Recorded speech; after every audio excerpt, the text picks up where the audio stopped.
Saludos, my dear comrades. I'm George from Ireland, and I'm here in front of the International Brigades Memorial in London. It's on the South Bank in London, as in just south of the River Thames. Not the whole of the southern edge of the river is known as South Bank, just this area near Royal Festival Hall and so on. And it's probably the most apposite location for this memorial, as it's meant to be the hangout of lovies and lefties. So although, let me see, it would be called right bank if you're going by the French style, as in starting from the source of the Thames. Never mind, there's a left bank in Paris, as seen as the left-wing area. So in the International Brigade, who were they? Well, cast your minds back to July 1936. Not many of us remember 1936. But anyway, in Spain there was a golpe de estado, as in the army tried to seize control. Well, the top brass, not all the ordinary soldiers were on board with this, because the Spanish Republic had been declared in 1931. The monarchy had been dissolved, they'd moved to Rome. The Spanish Republic was really rocked by political violence. There were several different political parties. Three main groups, really, left, right and centre, but mainly the left wing was in office, and they had some centrist parties on their side, and the right wing wouldn't accept this. I mean, a lot of political assassinations in the lead up to this. The Great Depression was going on. Spain was never a prosperous country. It was one of the poorest countries in Western Europe. There's a lot of suffering. So anyway, some of the right-leaning generals decided to overthrow the government, and so that was that. They didn't manage to do so in one fell swoop. Now, the government had seen this coming, and so they'd posted generals of suspect loyalty to far-flung places, keep them well away from Madrid. So they were in the Canary Islands, in Morocco, because remember the northern coast of Morocco was a Spanish colony at the time, sending them to the Balearic Islands, to Equatorial Guinea. Remember, that was a Spanish colony till 1968. And if they were in mainland Spain, as far from Madrid as possible. Mola was one of them. Francisco Bahamonde Franco was another one. Anyway, so the Spanish Civil War ensued. Now, on the sides became known as nationalists and republicans. Nationalists trying to overthrow the Spanish Republic, and Republicans trying to maintain the Spanish Republic. I know one of my pupils, even though she's very brainy, she wrongly got the idea that Spanish Republicans were right-wing, just because in the United States, the Republican Party is the more right-wing of the two. Although the word Republican used in both cases, they're very different. So Republicans in Spain at the time, they were communists, some Stalinist, a few Trotskyite, there were anarchists, and there were social democrats, as an equivalent of the British Labour Party, for example. And the thing is, there were Catalan nationalists and Basque nationalists who wanted autonomy or even outright independence for the Basque country and Catalonia. Now the thing is, some of these people in Catalonia and the Basque country who wanted self-government or even complete separation from Spain, some of them were actually fairly conservative in other ways. So the nationalists were perhaps foolish not to try and meet them halfway, offer them a serious concession. They might have been willing to change sides or at least be neutral in this conflict, but it didn't happen. They weren't that politically savvy, the nationalists. So the nationalists, they partly were this sort of pro-clerical party, Confederación Español de Derechas Autónomas, and they tend to be clericalists, thinking that the Roman Catholic Church should have a role in society and indeed government, that it should be a confessional state, that of those who professed any religion in Spain, about 99% of them were Catholics. There were a few Jews, very few Protestants, and I suppose there were a few Muslims, a very few in mainland Spain, mostly soldiers actually, because some people in Morocco, Arabs and Berbers volunteered for the Spanish army. And there were quite a few atheists, quite a few people anti-clerical on the Republican side who saw that the Catholic Church was a racket. It was really just for trying to part fools from their money, and it was about supporting the plutocracy and the upper ranks of the Catholic episcopate. Well, they were drawn from the aristocracy mainly, and so the hierarchs, unsurprisingly, tended to support the reaction and the oligarchy against ordinary folk. That certainly was the left-wing analysis of it, and there was a lot of church burning going on. A lot of priests, monks and nuns were killed by the Republicans.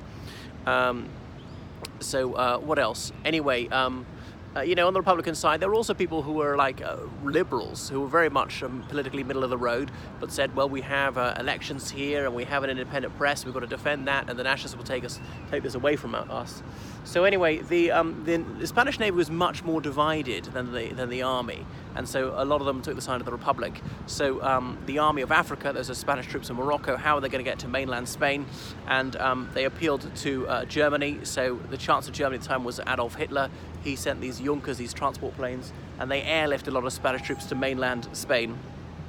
So a few towns on the southern coast fell to the nationalists straight away, but the Republicans held Madrid. So I won't tell you the whole story of it, but roughly speaking, the Republicans held the east of the country, the nationalists held the west of the country, and the war finally ended in March 1939 when the nationalists entered Madrid, and that was it.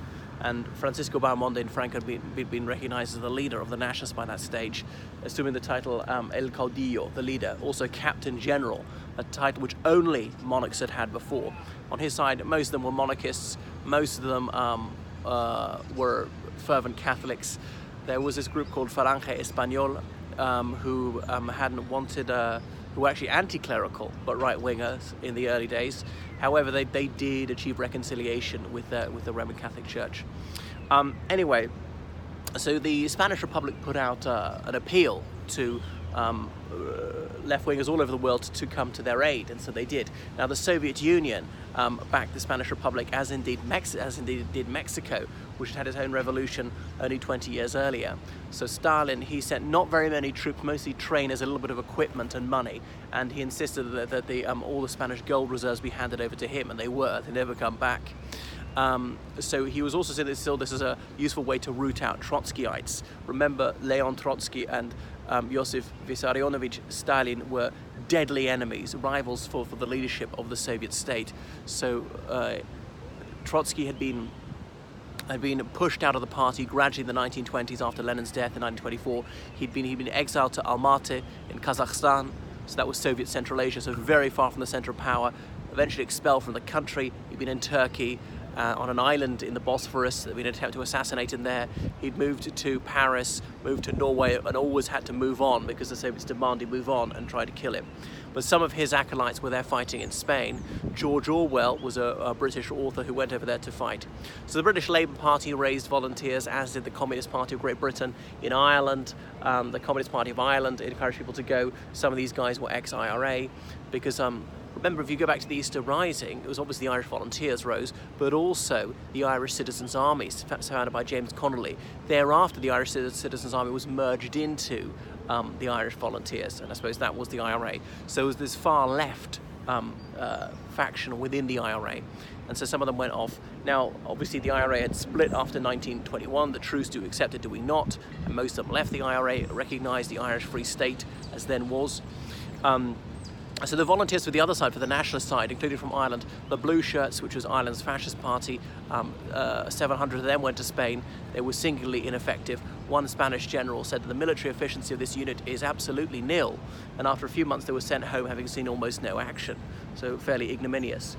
Anyway, so 2,100 people from the United Kingdom volunteered for the Spanish Republic, 400 people from Republic of Ireland, well, it wasn't a republic back then, volunteered for the Republic, and in all, about 35,000 international volunteers went. They went from Yugoslavia, which then existed, Germany, as in socialist communists in exile from Germany, Italy, again, they're mostly people who already fled Mussolini's fascist government.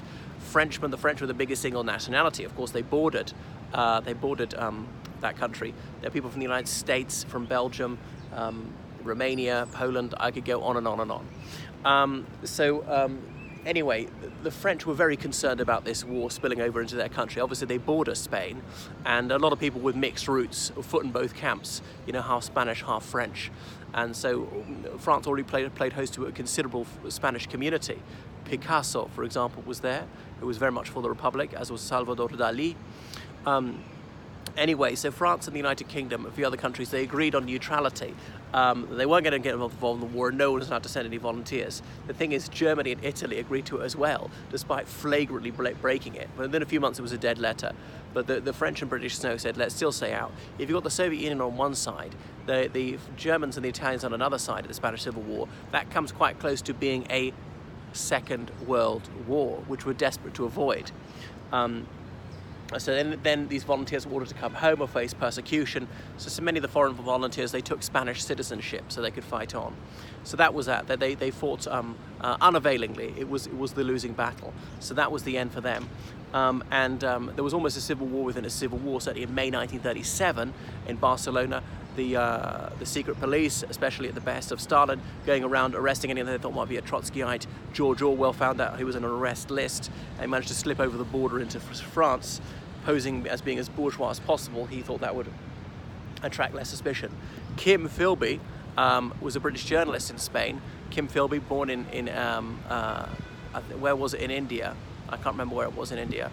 In 1912, and he'd gone to Westminster School like his father before him, Trinity College, Cambridge, where he read economics, but there he became a convinced communist and started being a communist agent. He'd been in Vienna in 1934 when communists and Nazis were battling it out, and married a Viennese Jewess communist, although he later split with her, but said he had to rescue her by marrying her so she could get out of the country.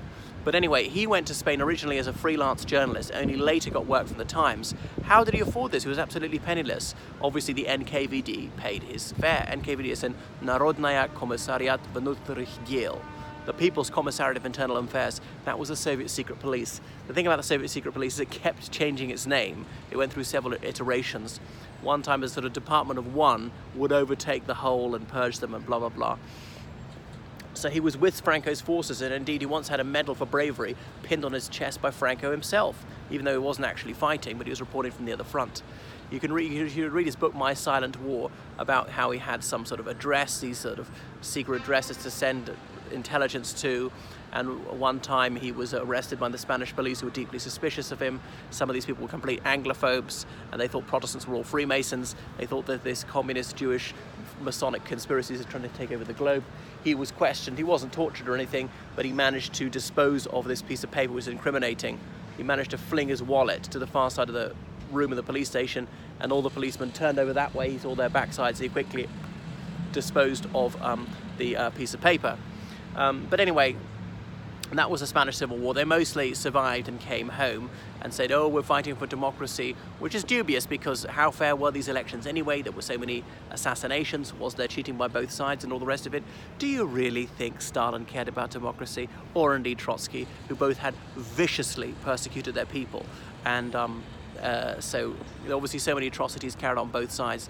Now Franco won, and he was not merciful, so thousands of people were executed after the Civil War, and others had to do hard labor on the roads for many years afterwards before finally being set free.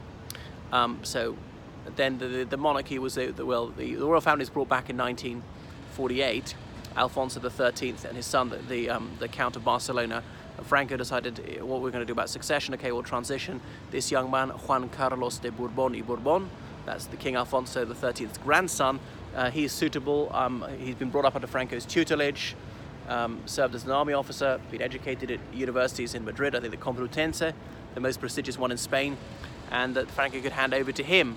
So when Franco was incapacitated in 1974, Juan Carlos had to deputize as acting head of state, and when Franco died on 20th of November 1975, then Juan Carlos was sworn in as king 2 days later. And I say sworn in, he didn't have a coronation as such. No crown was placed in his head. I thought they should have invited the Pope to do it. But anyway, that's the international brigades memorialized to this day. You can see Tierra de Libertad by that far left film director, a sort of a hagiography of the international brigades, showing them to be entirely morally pure. And whereas the Republicans are depicted as heroic, and the nationalists are absolutely savage. What else was I going to say? So there we are. But you know, the Dasha said we've got to defend ourselves against Stalinism. Looks at what's happening in the Soviet Union. It's the most hideously oppressive country in the world. The Ukrainian famine had just finished, and obviously there was famine in Kazakhstan and Russia and elsewhere, and millions of people have been starved to death, deliberately starved to death by this communist government. Perhaps the only famine which took place at a time of very rapid economic growth, when the government controlled everything, controlled all food supply, and knew exactly what was happening because their secret police were everywhere. You know, unlike the Irish famine, the government wasn't in the business of distributing food or taking people's food or buying or selling food, just a bit to the workhouses or say the army and so on. Whereas in the Soviet Union, the government controlled the entire economy. And that was out, and the government was lying about it. It wasn't worth your life to say there was a famine. That's why that very brave Welsh journalist, I forgot his name, who reported about the Ukrainian famine, he was murdered by the NKVD for telling the truth about it. And the Soviets wouldn't accept any food aid, and on and on and on. So people in Spain saying we really don't want that, and our religious liberty to be taken away. And you know, the Soviet Union, they're not even allowed to listen to Bach, for example.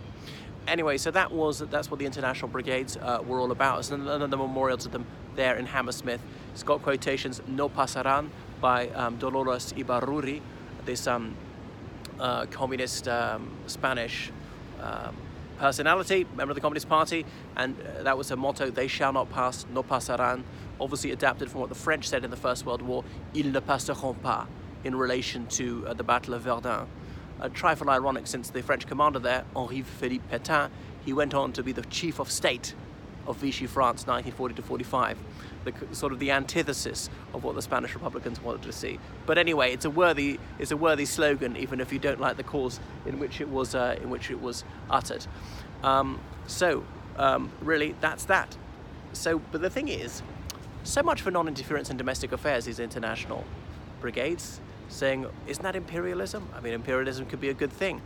Or so much we want peace, but you're going to fight. You're obviously not pacifists. So these are the sort of people who say that we should never fight in the First World War, but we should fight in the Spanish Civil War. Doesn't really make any sense. Isn't it up to governments to decide whether you fight or not individuals? Otherwise you'd have fighting all the time.